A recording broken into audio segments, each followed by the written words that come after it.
Hello दोस्तों, आज हम आपको कैरियर इन्वर्टर एसी की स्प्लिट एसी के एरर कोड के बारे में बताएंगे। तो हम आपसे आशा करते हैं कि आपको अच्छे से समझ में आएगा।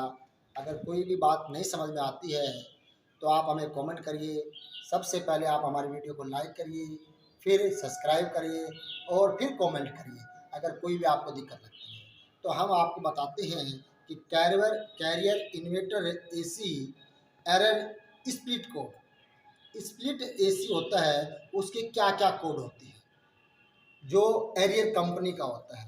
क्या क्या उसके अंदर, मान लीजिए हमारी जो डिस्प्ले होती है, उस डिस्प्ले के अंदर जो एरर कोड कहाँ दिखेगा, हमें इंडोर में दिखेगा, न कि आउटडोर में दिखेगा। क्योंकि स्प्लिट एसी का जो इंडोर होता है वही रूम के अंदर लगता है और उसी के ऊपर एरर आती हैं। जब वो नहीं चलता है तो एरर के बारे में हमारी जो डिस्प्ले होती है, जिससे हम लो हाई तेज मंदा करके देखते हैं, उसके ऊपर लिखा होता है, मान लीजिए E1 लिखा आ जाता है। तो E1 होता है तो क्या होता है कि पीसीबी में कोई समस्या है, या फिर पीसीबी खराब है, वोल्टेज नहीं दे रही है, इससे ईवो ऑपरेटर क्या होगा, खराब होगा। ठीक है ना। फिर 2 नंबर पे क्या होता है कि E2 लिखा आता है। ये याद रखिएगा कि इन कैरियर इन्वर्टर स्प्लिट एसी के कोड है, न कि ये वोल्टास है या फिर एलजी है। नहीं, ये आप लोग जो मैं कोड बता रहा हूँ, ये कोड सिर्फ कैरियर इन्वर्टर स्प्लिट एसी। ठीक है ना। तो इसके अंदर जो E2 आएगा, इंडोर को पावर सप्लाई पूरी नहीं मिल रही है, इससे चेक करना पड़ेगा अगर E2 लिखा आता है। उसके बाद में आता है E3।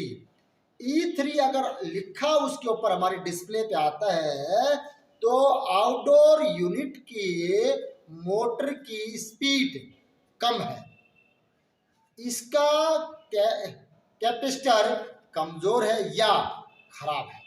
कैपेसिटर क्या होता है, जो उसके अंदर पावर जो हम एसी को चलाते हैं, ये कैपेसिटर फैन के अंदर भी लगा होता है, मोटर के अंदर भी लगा होता है, पानी वाली मोटर के अंदर।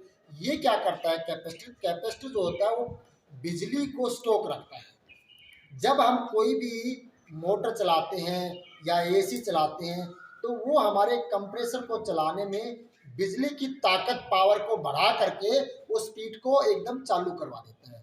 हमारे जो इंस्ट्रूमेंट है उसके ऊपर किसी प्रकार का दबाव नहीं पड़ता है। ठीक है ना। या खराब है तो ये हमारा कम कैपेसिटर होता है। इसके बाद होता है, और यह भी चेक करें कि सिस्टम चौक तो नहीं है, उसका सिस्टम जो लगा है वो चौक तो नहीं है। उसके बाद आता है हमारा E4। ये भी आप फिर दोबारा मैं बता रहा हूँ, आप लोग याद रखना, ये कैरियर इन्वर्टर स्प्लिट एसी के एरर कोड है। ठीक है ना। अगर E4 लिख के आता है तो आउटडोर यूनिट में लगा हुआ एम्बियंट टेम्परेचर सेंसर खराब है या ठीक से नहीं लगा है, ये अगर लिखा आता है तो E4 का एरर कोड आएगा। अगर E5 है तो रूम टेम्परेचर सेंसर खराब है या ठीक नहीं लगा है। क्योंकि किसी प्रकार से जब लगाते हैं तो लगाने में भी समस्या हो जाती है, या वो काम नहीं करेगा तो समस्या हो जाती है। उसके बाद आता है हमारा E6। देखो एक चीज क्या है, ये एरियर इन्वर्टर स्प्लिट एसी के अंदर जो भी कोड आएंगे ना, वो ई से ही स्टार्ट होते हैं। ये विशेष ध्यान रखना आप लोगों ने। अगर E6 लिख के आता है तो कॉइल टेम्परेचर सेंसर खराब है, या चेक करें कि कहीं तार तो नहीं कटे हैं, यह इंडोर में होता है। ठीक है ना। ये जो टेम्परेचर सेंसर होता है ये इंडोर यूनिट के अंदर लगा होता है, आपने देखना है इसको अगर ये लिखा आता है तो।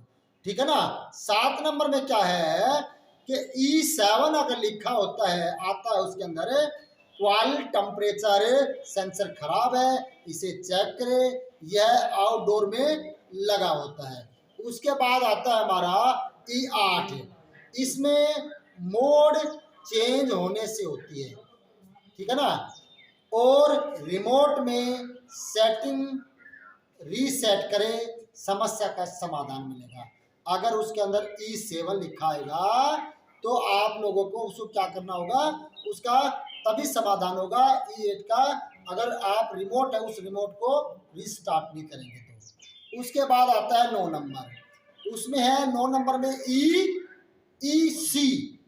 अगर EC लिख के आता है तो या तो प्रेशर हाई है या लो है या फिर रेफ्रिजरेटर लीकेज की समस्या है, ठीक है ना। अगर EC लिख के आता है तो लीकेज की समस्या भी हो सकती है, या प्रेशर लो है, या उसमें गैस ही रेफ्रिजरेंट ही नहीं है, ठीक है, तो ये समस्या भी हो सकती है। अगर LC लिख के आता है, इसमें होता है एयर फिल्टर को साफ करें। अगर एयर फिल्टर क्या होता है, जो हमारे उसको इंडोर के अंदर इवोपरेटर लगा है उसके ऊपर हमारा एयर फिल्टर लगा होता है। एयर फिल्टर को अगर साफ करेंगे तो क्या है, वो एयर को खींचेगा, उसके अंदर रूम के अंदर जो गर्मी होती है उसको खींच के फिल्टर के माध्यम से और बाहर पानी बना के उसको तरल में डाल देता है, ठीक है ना। क्योंकि हम जब अंदर जाते हैं तो हमारी गर्मी जो बॉडी की टेम्परेचर होता है वो हाई होता है, और एसी के अंदर जब जाके लौटते हैं तो वो ठंडा होता है, ठीक है ना। क्योंकि एसी हमारी बॉडी से क्या टेम्परेचर को खींच लेता है, ठीक है ना। इसी तरह से आप एरियर स्प्लिट एसी के कोड के बारे में जानकारी आपको प्राप्त हुई। अगर इसमें आपको फिर भी कोई समस्या लगे तो आप हमें कमेंट करके बताएं। इसी के साथ आपसे आगे लेते हैं। Okay, thank you.